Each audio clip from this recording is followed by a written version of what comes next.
السلام علیکم ورحمۃ اللہ وبرکاتہ۔ لیلۃ القدر کی مسنون دعا جو ہے پڑھنے کے لیے حضرت عائشہ رضی اللہ تعالیٰ عنہ سے روایت ہے، کہتی ہیں میں نے رسول اللہ صلی اللہ علیہ وسلم سے کہا، اے اللہ کے رسول صلی اللہ علیہ وسلم، مجھے بتائیں کہ اگر مجھے لیلۃ القدر کا علم ہو جائے تو مجھے اس میں کیا کہنا چاہیے؟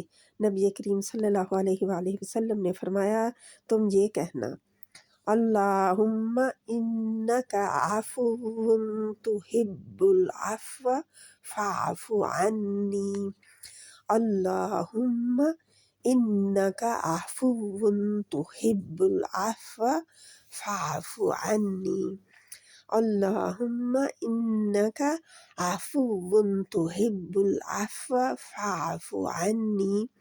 اے اللہ، تو معاف کرنے والا ہے اور معاف کرنا پسند فرماتا ہے، لہٰذا تو مجھے معاف فرما دیجئے۔